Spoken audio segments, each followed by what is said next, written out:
The snow was falling gently over the silent forest. The wind was cold and sharp. Cutting through the trees like a knife, the man walked slowly, boots sinking deep into the white ground. His name was Aaron, and he lived alone in a wooden cabin. Far from the town, Aaron was a quiet man. He had seen too much war, too much death, so he chose to live in peace, in the middle of nowhere.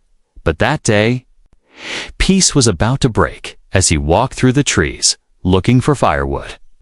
He saw something strange, tiny footprints in the snow barefoot, small and fresh.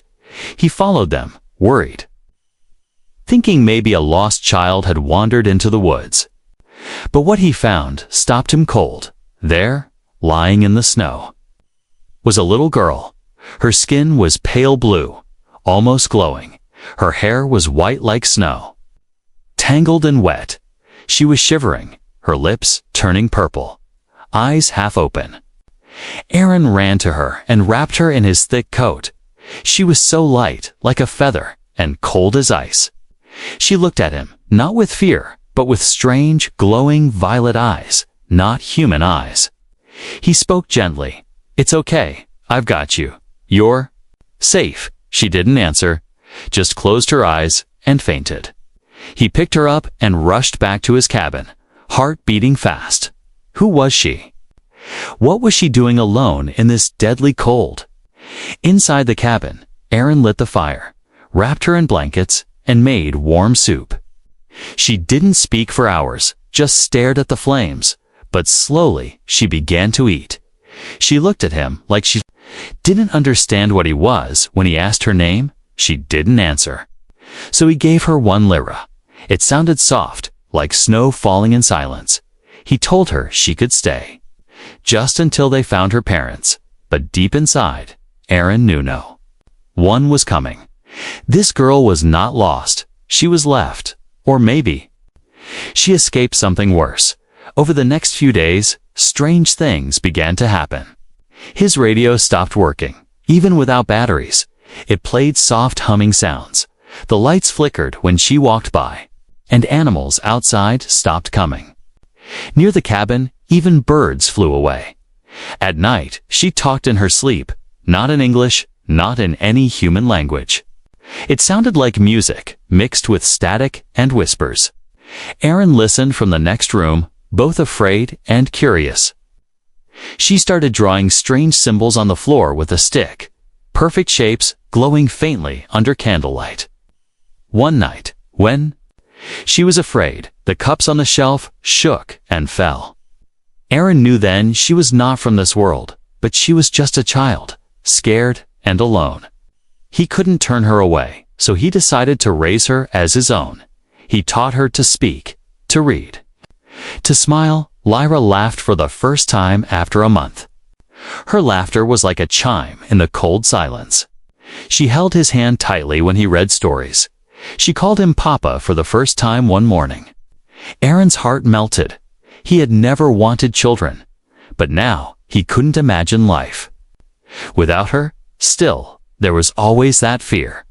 Who was she? Where did she come from? And would someone ever come looking for her? One night, while Aaron was asleep, Lyra stood outside the cabin, barefoot in the snow. She stared at the stars, as if listening. Far, far away, something moved deep in space. Something had heard her voice, and it was coming. Lyra was not like other children. Aaron saw it more and more every day. She was calm, quiet, and thoughtful. But behind her violet eyes was something deep, something powerful. She never got sick, never felt cold. Her skin would glow softly in the dark when she was afraid. And sometimes, when she touched things, they changed. Metal would bend, water would move, the air itself would hum. One morning, Aaron cut his hand while chopping wood. Blood dripped fast, and he winced in pain. Lyra ran to him, held his hand gently, and whispered something he couldn't understand. A warm light came from her palm, and the cut disappeared. Aaron pulled back. Shocked, she looked up at him, eyes wide and innocent. "I can fix things," she said quietly. He didn't know what to say. This was beyond anything he'd ever seen. He told her to keep it secret. "People won't understand," he said. She nodded, but her mind was full of questions. What else could she do? Where did these powers come from? Lyra began to hear things, soft voices in the wind. At night, she would sit under the stars, whispering back. Aaron watched her from the window. His heart heavy with worry. He had protected her for years. But now he feared he couldn't anymore. One afternoon, while exploring the forest, Lyra found something. Buried under snow and dirt was a broken piece of metal. Not rusted, not old, but glowing faintly. She brushed off the snow and touched it. Suddenly, her mind filled with images, stars, fire, ships flying through space, a woman calling her name in an alien voice. Tears rolled down Lyra's cheeks. She didn't understand it, but she felt it. It was like remembering a dream she never had. She brought the piece back to the cabin. Aaron stared at it, unsure what it was. Strange symbols moved on its surface, like they were alive when Lyra held it. The lights turned blue when Aaron touched. It went dark. That night, something strange happened. The object sent out a signal, silent but strong. A ripple moved through the sky, unseen by human eyes, but far away among the stars. Someone heard it. A sleeping ship, lost in deep space, woke up. Its lights turned on, systems came alive, coordinates locked onto Earth. A voice whispered in the dark, "Lyra." Back on Earth, Lyra began to feel strange. Headaches, visions, whispers that grew louder each day. Aaron tried to help, but nothing worked. She would wake up screaming, crying in a language no human knew. She drew more symbols on the floor and walls. Aaron tried to erase them, but they came back, glowing in the dark. He realized this wasn't just a child with powers. She was something much more. One day, Lyra said something that froze him. "I remember a ship," she whispered. "I remember." Fire and a voice saying, "Run." Aaron knelt beside her. "What happened to you?" he asked gently. She looked at him with fear in her eyes. "I think I was sent here," she said. "I think. Someone wanted me to survive." Aaron hugged her tight. Heart pounding, he had raised her, loved her, protected her. But now he knew he couldn't keep her hidden forever. The universe was bigger than his little cabin, and it was already reaching out for her. As the stars watched silently above, Lyra stood near the window, her hand glowing softly against the glass. A storm was coming, not of snow, but of truth, and it was almost here. The night was quiet, too quiet. Even the wind had stopped moving. Lyra sat alone in her room, the strange metal piece glowing in her hand. It pulsed gently, like a heartbeat, slow and steady.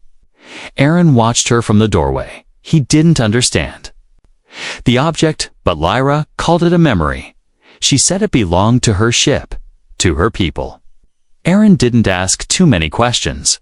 Some answers were too big to face. What neither of them knew was that the signal had already left Earth. It had traveled fast, silent like light, past moons, planets, and debris, and far beyond, in the black silence of deep space. Something woke up, a ship, older than Earth's. History drifted through the dark. Inside, machines turned on by themselves. Frozen glass cracked open. Lights turned red.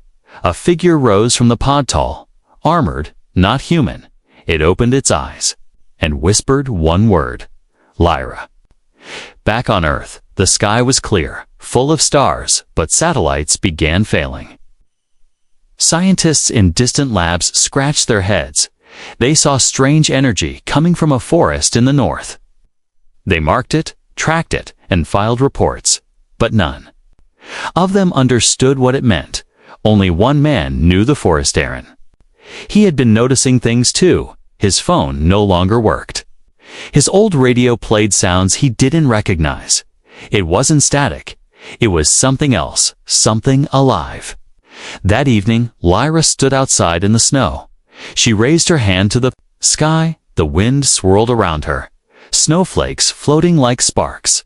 A quiet hum filled the air, coming from nowhere, and suddenly her eyes turned pure white. Aaron ran out, shouting her name, but she didn't hear him. She was somewhere else. In her mind, she saw stars spinning, systems collapsing, fire and war, and a face half in shadow, half in armor reaching for her. Then it all stopped. She collapsed into Aaron's arms, breathing hard. Her body glowed. For a moment, then dimmed. Aaron carried her inside, fear rising in his chest. Whatever this was, it was getting stronger. The next day, strange visitors came to the nearby town. Men in black suits with no names, no IDs. They asked questions, scanned the sky, left no records. They knew something was coming, and they were too late. In orbit, a shape appeared. Not a satellite, not a meteor. It moved with purpose, hiding behind the moon. Watching Earth like a hunter watches prey, inside the ship, the armored figure gave a command: prepare for descent. His voice was deep, cold, full of hate. He had waited years for this moment. Back at the cabin, Lyra opened her eyes. "I saw him," she whispered. "He's coming." Aaron held her hand, trying to stay strong. "Who is he?" he asked. Lyra's voice trembled. "My enemy," she said, "and maybe my brother." The fire cracked in the fireplace. Outside, snow fell again, hiding the world in silence. But above them, in the blackness of space, a ship moved closer, and it was not coming in peace. It was the coldest night of the year. The snow outside the cabin had covered everything. The sky was full of stars, silent and sharp. Inside, the fire was burning low, and Lyra was sleeping peacefully. Aaron sat in his chair, Kira's tired but mind awake. He couldn't stop thinking about the visions, the symbols, the strange energy, and the words Lyra had whispered last night. "My enemy is coming." Then, just before midnight, it happened. A knock. 1, 2, 3, soft but clear. Aaron froze. No one ever came here. He had lived alone for years, and even the postman didn't bother to visit. He reached for the old shotgun under his chair. Another knock, slower this time. He walked to the door, heart pounding, opened it slowly, carefully, and saw her, a tall woman, standing in the snow like a statue. She was not dressed for the cold. Her skin was glowing faint blue, her silver hair flowing down like moonlight. Her eyes, deep purple like Lyra's, shimmered with light and pain. She looked straight at Aaron, calm and powerful.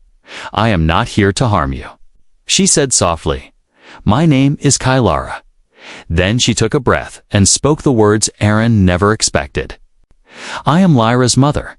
Aaron didn't speak. His grip on the shotgun tightened. This woman looked like no human, and yet there was something familiar in her face. Kylara stepped forward slowly. "She was only a child when we lost her," she said. "We sent her away to protect her from war, from death." Her voice cracked slightly. "I never stopped searching." Aaron still didn't move. His heart was torn. This was the child he had raised, the girl he called daughter. Now, someone had come to take her away. Behind him, a soft voice. "Papa." Lyra stood in the doorway, half asleep. When she saw the woman, she stopped. Their eyes met. The air around them changed. A soft wind blew through the trees, even though the forest had been still. Lyra took one step forward, then another. Kylara dropped to her knees in the snow, arms open. "Lyra," she whispered. Tears ran down her glowing cheeks. "My starborn child." Lyra didn't run to her. She didn't speak. She looked at Aaron, confused and scared. "Is it true?" she asked. "Is she really?" Aaron's voice was quiet. "I don't know, Lyra." He lowered the shotgun and stepped aside. "You have to feel the truth for yourself." Kylara stood slowly. She didn't force a hug, didn't beg. I didn't come to take you, she said. I came to stay, if you let me, just for a while. Lyra looked at her hands. They were glowing again, just like her mother's. She looked at Aaron, her father in every way but blood, and then at Kylara, a stranger who somehow felt like a memory. The snow continued to fall, but inside the cabin, the fire began to burn brighter. 3 lives now stood under one roof, bound by love, by fate, and by secrets too big to hide much longer.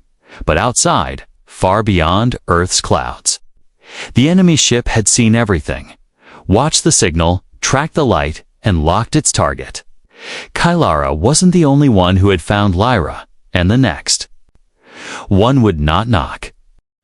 For 2 days, no one spoke of the sky, not of the ship hiding beyond the stars, not of the strange symbols on the walls, not of the growing fear inside their hearts.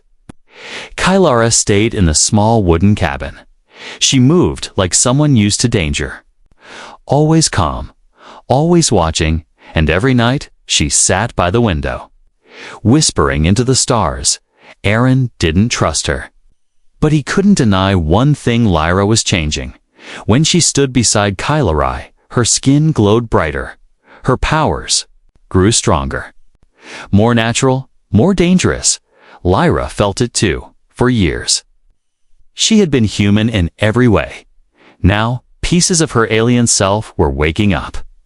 Memories, dreams, instincts. They scared her on the 3rd night, when the wind howled like a warning. Kylara spoke the truth. They sat around the fire, Lyra between the 2 people who meant everything to her. Kylara looked into the flames and said, "There is something you both need to know." She closed her eyes and spoke in a quiet voice. Lyra was not just a child of my world. She was born during war, on a hidden moon called Viren.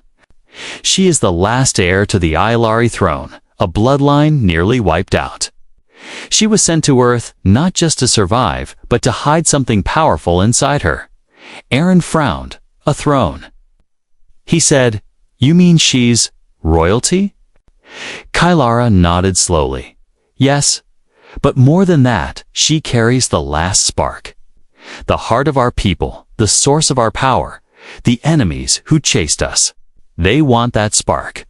Lyra's hands trembled. "What if I don't want it?" she asked. Kylara turned to her. "It's not a choice, my child," she said. "It is inside you. It is waking, and once awakened, cannot be undone." Aaron stood up, pacing the floor. "All this time, you let me raise her without knowing any of this." Kylara's face turned hard. "We had no time," she said.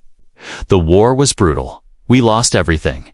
You were the only one who could keep her hidden from them." Lyra stood up, her voice breaking. "Then why come now?" she asked. "Why find me after all these years?" Kylara looked at her with pain in her eyes. "Because they've found you too," she said. Outside, the wind slammed against the cabin. Snow flew like ash, and a deep rumble echoed from far away.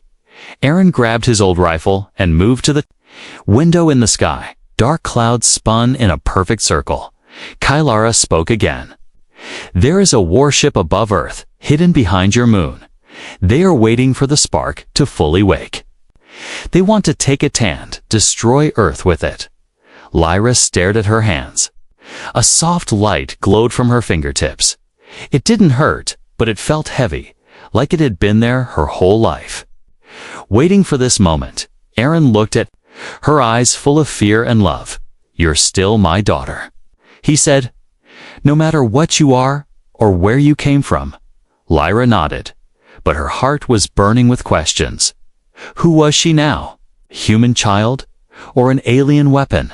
Could she choose? Or was the choice already made for her? Kylara stood and placed a device on the table, a small floating crystal with shifting lights inside.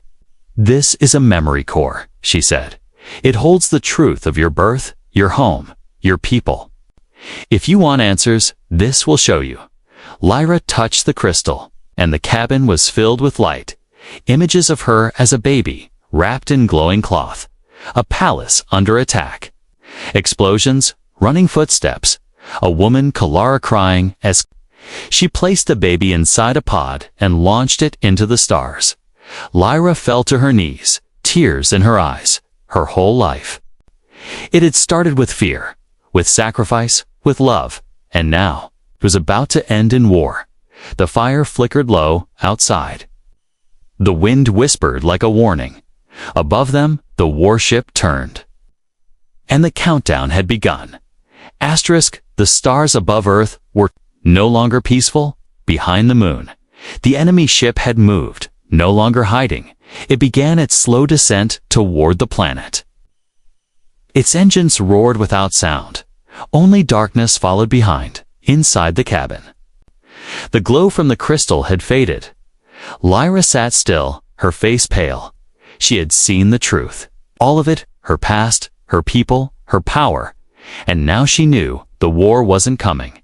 It was already here. Kylara's voice was sharp but calm. They've locked on her energy, she said. They're not here to take her. They're here to erase her. Aaron grabbed his rifle and packed supplies. This isn't a fight we can win. He said, we need to run, but Kylara shook her head. There is nowhere left to run. Lyra stood slowly, her hands glowing brighter than ever before. Her voice was soft, but it carried strength. I'm done hiding, she said. If they want the spark, they'll have to face me. Suddenly, a flash of red light cut across the night sky. The first blast hit the mountain beyond the forest. It split the ice and sent fire through the trees. The ground shook, windows shattered, and animals ran in. Terror. Aaron pulled Lyra close, but she stepped forward, eyes glowing white. She raised her hands, and the fire stopped in midair. The flames hovered, frozen like a painting, then vanished into light. Kylara looked at her with awe. She's stronger than I ever imagined. But there was no time to admire it. The enemy had landed outside. Black ships fell like daggers into the earth. Armored creatures stepped out tall. Faceless, with weapons made of sound and shadow, they moved like ghosts, fast and deadly. Their leader walked at the front. A towering figure in obsidian armor. His voice echoed through the air, without moving his lips. Give her to us, and we will spare your world. Aaron stepped forward, aiming his rifle over my dead body. The armored figure tilted his head, that can be arranged. Then the battle began. Blasts tore through the trees. Snow turned to steam. Aaron fired. Kylara summoned shields of light. Lyra stood in the center, unmoving. Her hair floating as if underwater. She raised her arms. The earth cracked beneath her. Light burst from her chest. The enemy soldiers flew backward. Some turned to ash, but more kept coming. The leader charged at her, sword raised. Kalara blocked his strike, blades of energy clashing in sparks. Aaron pulled Lyra behind him, even though he knew he was powerless. I won't let them take you, he said. You are my daughter. Tears rolled down Lyra's cheeks. I don't want to lose you, she said. Aaron smiled through the fear.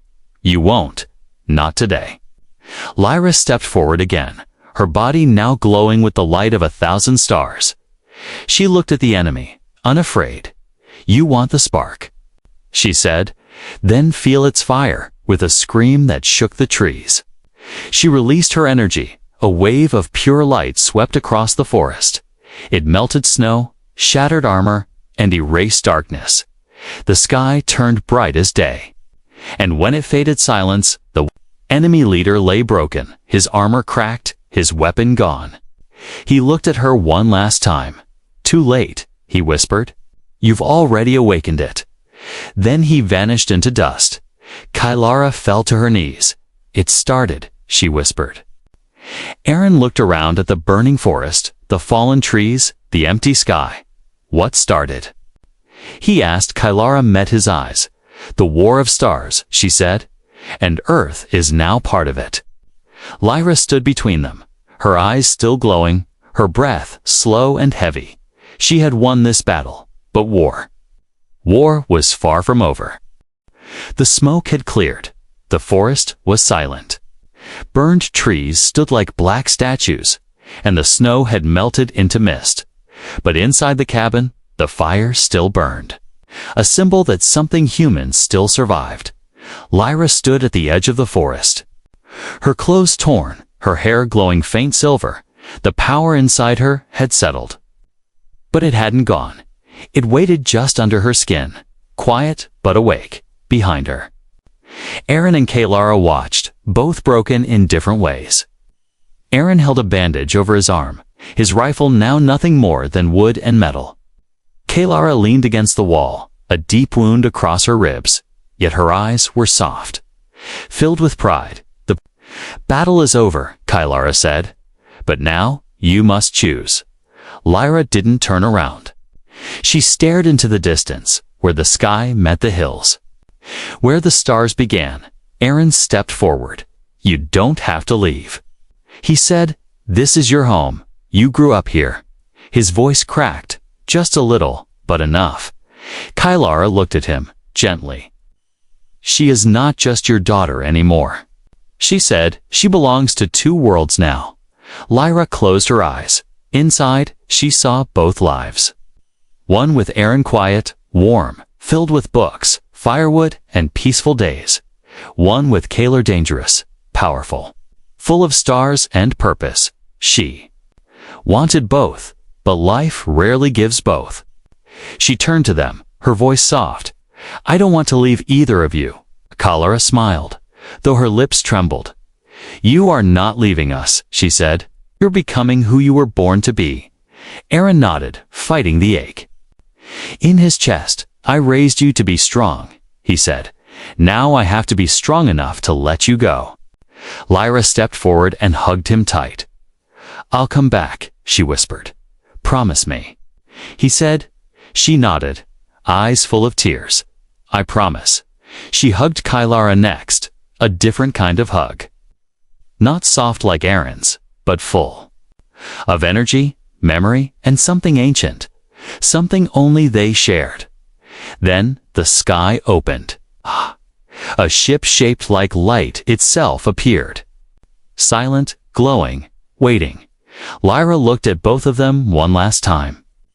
And she walked toward the light. She didn't run. She didn't look back. She stepped forward as someone no longer lost, no longer hidden, no longer afraid. She was Lyra, daughter of Earth, heir to the stars, child of two worlds, protector of both. The ship rose into the sky and disappeared among the stars. Aaron stood still for a long time, then he smiled, not because he was happy, but because he was proud. Inside the cabin, the fire still burned, and far above, among the galaxies, a new star began to shine, brighter than all the rest. Her name was Lyra, and her story was just beginning.